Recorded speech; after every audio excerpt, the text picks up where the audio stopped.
Elderly Leonid was a veteran of the war in Afghanistan. He was driving his Oka car on the highway, visiting and reminiscing about the past. With age, he often indulged in deepening memories. He had seen a lot in life, both good and bad, but what pleased him was that the warm moments outweighed the rest. The man couldn't remember his parents and was raised in an orphanage until he came of age.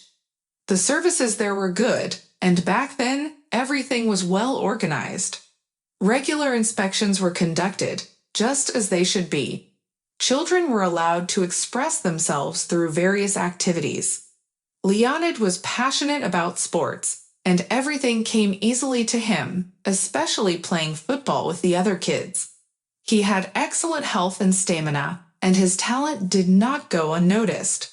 He was sent to competitions, where he returned with prize-winning placements. His hometown orphanage celebrated him and organized festive tea parties. After coming of age, Leonid left the orphanage and immediately enlisted for military service. He wasn't afraid and didn't try to avoid the army, considering it a duty to the nation. At that time, military service was not considered shameful, and no one hid from the draft board. On the contrary, conscription was seen as a prestigious occupation. Through the draft, Leonid was assigned to the 104th Vitebsk Division. This division was one of the first to be deployed to Afghanistan during the conflict. The young recruits were not prepared for such circumstances, but Leonid fought bravely and fearlessly, never hiding behind his comrades. On the contrary, he forged strong bonds with loyal friends, upon whom he could rely and even sacrifice his life.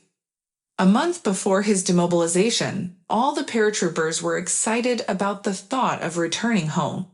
But their unit unexpectedly fell into an ambush. They were escorting a convoy of military vehicles through a mountain pass and never expected to be caught in a trap. The enemy was cunning and ruthless. They had to quickly adjust and listen to the commander's clear orders. Many of their comrades in arms perished before their eyes at the hands of the enemy.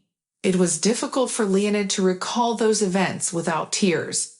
His chest still burned, just like back then. Those who survived suffered wounds of varying severity.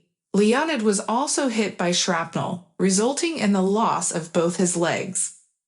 Despite the efforts of doctors in the hospital, they couldn't restore his limbs. Leonid endured a difficult rehabilitation process. He couldn't come to terms with the loss of both legs. How could such a thing happen? A young lad, still inexperienced, left crippled for life. Leonid couldn't fathom how he would go on living. He didn't have any family either. Various thoughts crossed his mind, and soon the most terrifying ones no longer scared him. The young nurse Marina, who cared for Leonid, saw it in his eyes when he contemplated such thoughts. She had always been cheerful and gentle, but one day she abruptly said, "Don't even think about dying. You still have time. After all, you're not an old man yet. I'll move you to the ground floor, and I'll sit by your bed day and night to make sure you don't do anything." Leonid felt a lump in his throat. After all, he couldn't talk to anyone about it, and no one would understand. Men only screamed during injuries or surgery. The rest of the time, they maintained their composure. But Marina had worked in the hospital for a while and witnessed the horrors of war. The wounded behaved like children. Sometimes they needed to be dealt with like babies, while other times a firm hand was required. The girl started taking care of Leonid, and since then, she never raised her voice at him. Patiently restoring his will to live, she grew fond of him.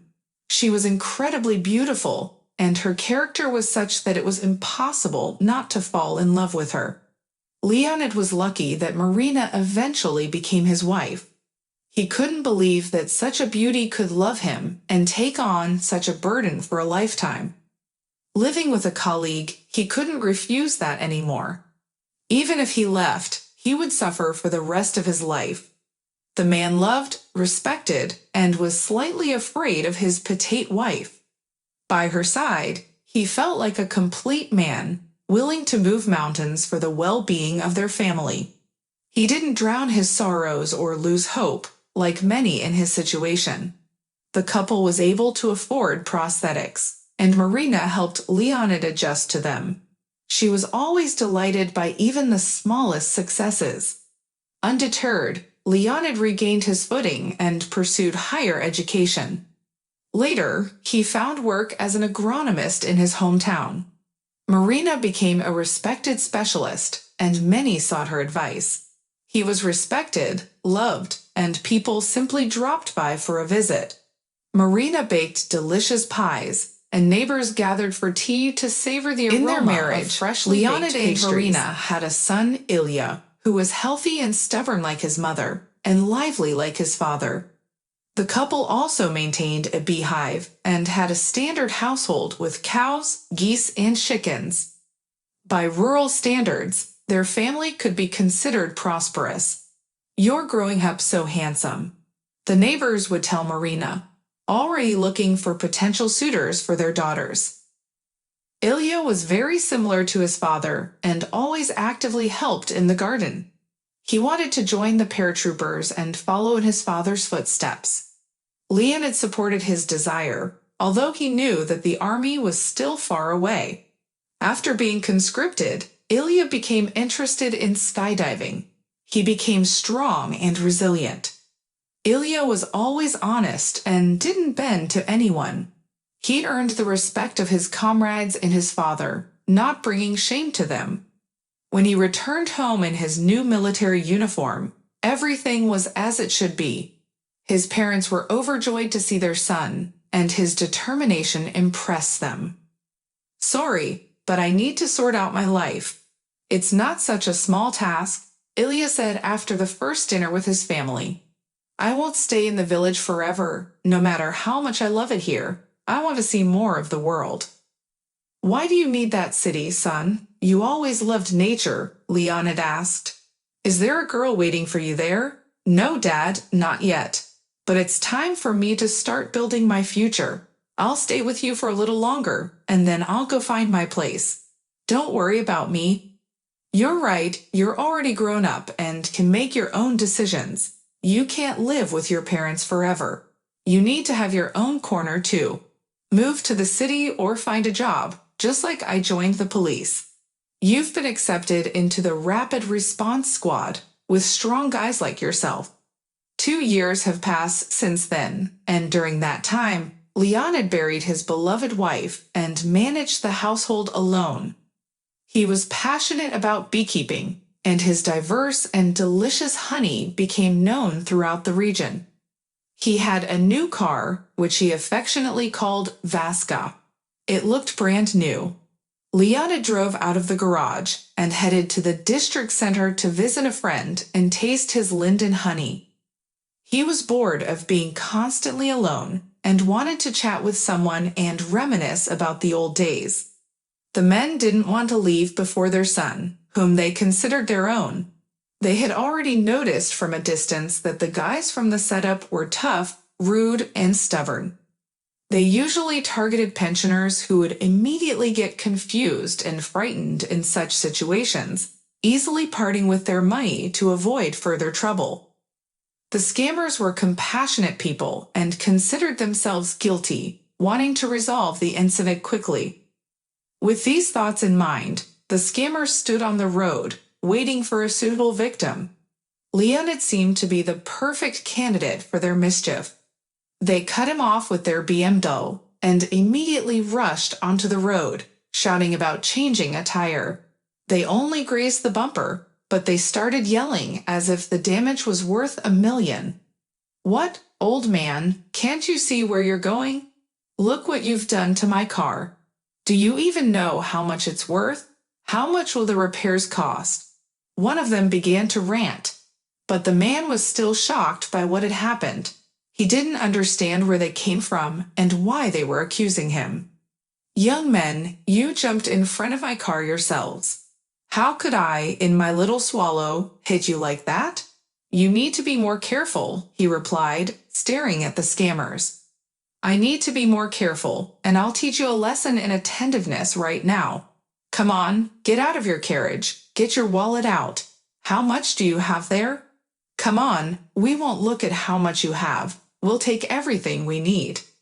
The guys opened the door like vultures, and Leonid stepped out. They immediately noticed his legs and burst into laughter. It hurt him, even though he was glad that he had spent his life in a wheelchair, but such behavior was offensive to him. Are you pirates from Treasure Island? We haven't encountered such a thing before, the scoundrels chuckled. Get the money, old man, before we twist your legs off. Leonid was angry, but he knew he wasn't the same guy who fought in Afghanistan. He couldn't handle them on his own, but he still tried to resist, getting back in the car and driving away. The young scammers quickly subdued him and even humiliated him. They threw him down on the ground. Leonid, with his prosthetic legs, was not as agile, so he decided to use a trick. Listen, spare me. I have a little money with me, just pennies. I can call my son. Look, I have a student. He's studying education, a modest and intelligent boy. Don't touch him, he'll bring the money, and that's it. He's not good with fists, but he's a brainiac. We've already wasted enough time on you, the man said, rubbing his hands together. They were already anticipating the encounter with the son, a bookworm. Although they promised not to touch the old man's kid, they still felt obliged to give him a couple of slaps. In the end, they watched as Leonid got up and called his son. Son, I need your help, he reluctantly asked Ilya. Leonid, and, at that moment, Pavel didn't notice a car approaching. But we decided not to intervene to avoid unnecessary commotion. Bring the money. The man mentioned an approximate amount that could satisfy the scammer's appetites and also serve as a signal to his son about the danger. I'm waiting for you. Everything is fine. They haven't done anything to you. They'll be here soon. Hold on. Let them just try to touch you. Endure it. 20 minutes after the scratch on the BMW, the scammers grew bored and started pestering Leonid with questions. Just then, a four-wheel drive vehicle pulled up, and Ilya, along with his four sturdy comrades from the Rapid Response Unit, stepped out. The scoundrels immediately became flustered and decided to quietly retreat to their car and make their escape. Well, stand there, you scumbags. You're the ones who ran into him, Ilya growled, equating himself with them. And it's a good thing we didn't lay a finger on him, guys. Trust us, we don't need any trouble. That scratch is nothing. We don't want anything from him, I said, winking at my friends, and they pounced on the scammers. They received a beating for their actions, and the villains didn't dare object. My comrades unleashed their fury, while I instructed them to exercise restraint. That's enough of this chaos, commanded Leonid, and the fighters halted. Let's take their car. Why waste our energy on throwing punches? Let them spend their time more productively, I suggested. At first, the scammers were relieved, but they had no idea what awaited them. A whole hectare of uncultivated land on Asiv's plot. Here you go, young man. Leonid embraced Ilya when our friends took the scoundrels away. I no longer have the strength to deal with such lowlifes. Always call me if you ever encounter such trouble. I won't let anything harm you. So where were you heading? I was going to Vladimir's. Wanted to have a talk, Ilya replied. Since we're together now, let's go there together. The Russian team, the men, the village of Vaku, and a visit to Marina's grave were on their agenda. Afterward, Leonid finally went to visit his friend in the district center. The longtime friends sat late into the night, discussing both trivial matters and important topics. They thanked the heavens for giving them children who now protected their elders. If you enjoyed the story, please support me with a thumbs up. And to stay updated on the release of new interesting stories, click the notification bell when you subscribe. Wishing you all the best.